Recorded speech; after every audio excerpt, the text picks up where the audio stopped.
Is it possible to preserve the harvest without using electricity? We have found a way to do just that using the power of the sun.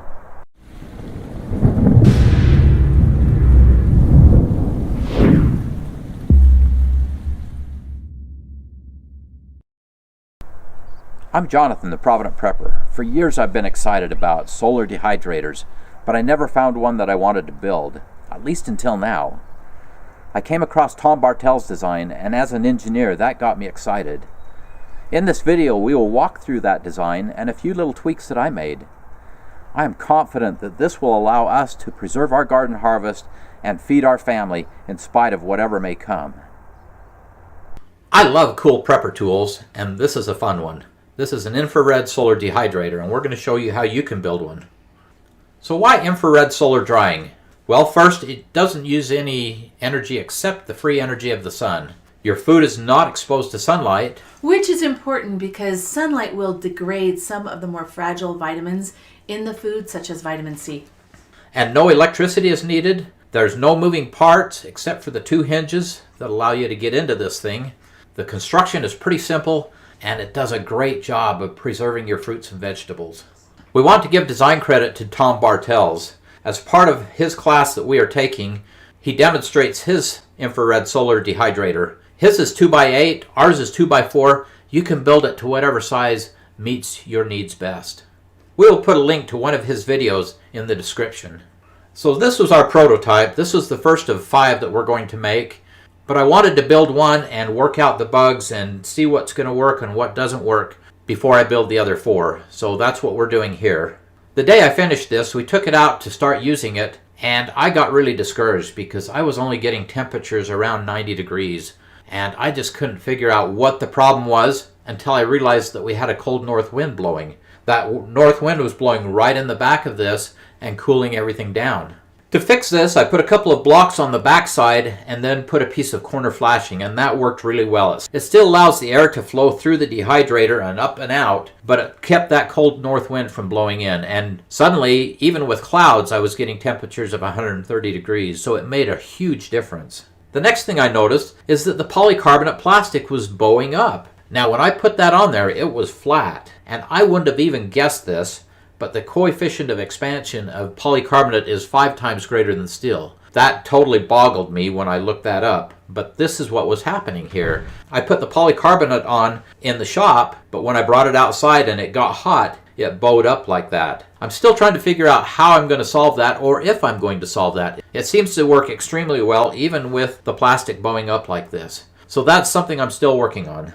Part of making this work well is having the right angle. You need to have an upward angle so that the heat will flow up and out, but you also don't want it so steep that all the food slides to the bottom. Tom Bartel's uses 13-degree angle, and that seemed to work really well for us. It's that right combination of allowing the food to stay in place, but allowing that warm air convection to happen.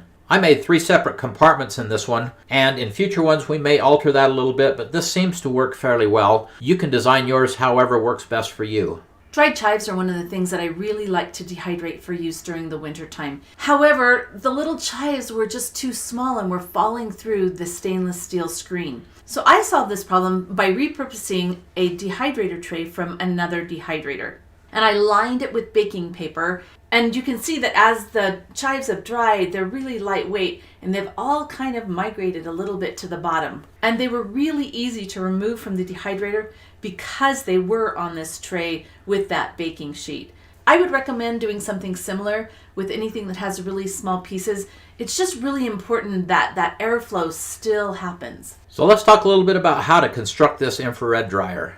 For lumber materials, I used 2x2 lumber and 2x4 lumber and some plywood, and a lot of this was repurposed. Other materials included tin sheeting. I used 20 gauge galvanized tin. Also, high temperature black spray paint. We'll talk about that in a minute. Stainless steel screen. This was probably the most expensive item, and we had to order that in. We repurposed some pro panel metal for the bottom. You saw the flashing that we used for the back. We also used some polycarbonate sheeting. You can use that or greenhouse plastic. And on future ones, we want to do some kind of a non-toxic stain. This one we didn't put any stain on. And of course, you don't want any of that stain in with your food product. As far as hardware goes, we used some roofing nails, some grabber screws, some eye lag screws, some lag bolts, carriage bolts. roofing screws, staples, a support chain, some hinges, and a handle. The tools I used included a driver, a drill, a hammer, the saw, a staple gun, and then the thermometer, which Kylene will make fun of me forever for, but... And because he needs to measure everything. I love to measure things because that's how I learn what works. That's because he's an engineer. So let's get started. On one side of that sheet of tin, you're going to paint it black with barbecue spray paint, which is a high heat, flat black spray paint. That black is going to absorb the energy from the sun and heat up that metal to facilitate drying. Again, we made ours 2 feet by 4 feet, so you just need to cut the frame out so that it's 2 feet by 4 feet or whatever size you're going to make it. Then I laid out that frame on a working surface so that I could put the tin on.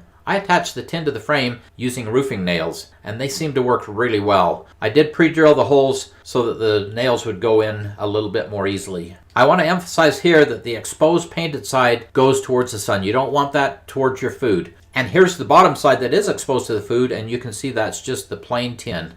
Then I built the tray base and attached the screen. I started by putting the screen in place with T50 staples. I went back after with grabber screws and just snugged it in to make sure everything was tight. On the bottom side, under the screen, you can see the Pro Panel. And you can see this Pro Panel was a little beat up, but it's still in good enough shape that it's going to be just fine to make this work well. And the reason we don't have a photo during the construction is because John went ahead and continued the project when I wasn't around to take pictures. So you'll just have to use your imagination a little bit here.